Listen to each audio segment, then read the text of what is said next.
भाई जो गुरु वचन पे डट गे, कट गे फंद 84 के। ये आकाशवाणी की थी काल ब्रह्म ने। इनका भ्रम था कि परमात्मा, इसी को परमात्मा मान रहे हो, दिखता नहीं बस। तो इस जाप से और इस तप से इनमें सिद्धियां आ गई, परमाणु बन गए, चमत्कार होने लग गए। तो इन्होंने इसी को अपना मोक्ष और भक्ति की अंतिम उपलब्धि मान ली। ओम नाम के जाप से ये ब्रह्मलोक में जाएंगे, वहां हजारों वर्षों तक अपनापन भोगेंगे, मौज मस्ती मारेंगे, सारी बकवाद करेंगे जो धरती पर ना होती। वह और क्या है, स्वर्ग में ये बकवाद ही है, नाचने गाने वाली मेरी वैश्यावृत्ति, उसी को सुख मानता है मन। तो इसे तो यहाँ डरे डोए, इसे वहां डोए जाके फिर पुण्य खत्म करके वह मौज मस्ती करके ये फिर पृथ्वी पर आते हैं। जैसे गीता अध्याय 8:16 में स्पष्ट किया है कि ब्रह्मलोक में गए हुए भी पुनरावृत्ति में है, वापस जन्म मृत्यु में आते हैं। तो ये तत्व ज्ञान है, सब ग्रंथों का सार निकल गया। क्यों?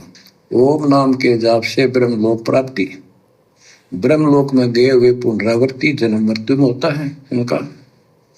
तो मोक्ष खाक हुआ, ये क्या मुक्ति हुई? गरीबदास जी कहते हैं ये अरट का कुआ लोई व्यागड़ बंधा है सब कोई, कीड़ी कुंजर और अवतारा हर हट डोर बंधे कई बार। अब तब से इनमें सिद्धियां आ गई।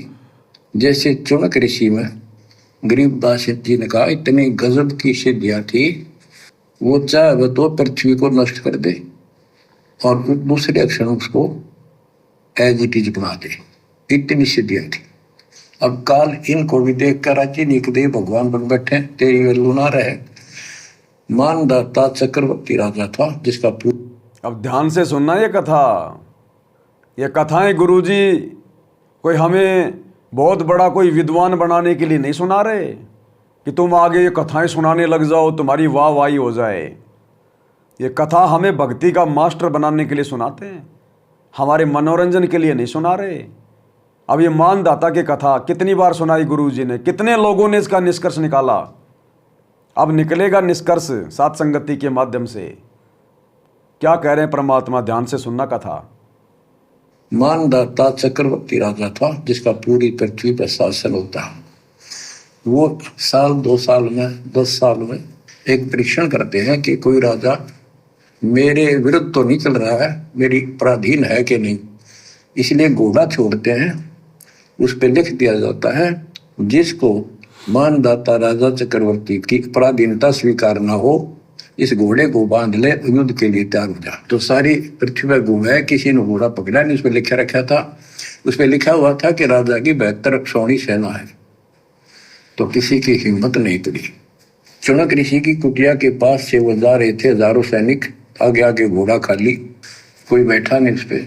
तो ऋषि ने पूछा कि घोड़ा कैसा है, इस पे सवार क्यों नहीं? बताया उन सैनिकों ने, ऐसा ऐसा काट। हम सारा घूमे, किसी ने राजा का घोड़ा नहीं पकड़ा, यानी किसी ने युद्ध नहीं उठा। दूसरा कहने लगा किसकी मां ने दूध पिलाया, राजा का घोड़ा पकड़ दे, 72 सौणी सेना, ये कर दे वो कर दे। ऋषि बोला भाई किसी ने ना पकड़ा तो मैं पकड़ देता हूँ और कह दो आपके राजा को। चुनक ऋषि ने उसका युद्ध स्वीकार कर लिया, घोड़ा बांध दिया वहीं पर एक पेड़ का। सैनिक बोले रहा कंगाल तय दाने खाने को नहीं, क्यों मजाक कर रहा है? फिर युद्ध मानदाता चक्रवर्ती के साथ करेगा, क्यों तेरी शायद बोल दे रही है, अपना बदले रहा हूं। वो बोला भाई मेरे भाग में ऐसा ही है, वोट लिया मैंने, युद्ध जाऊं।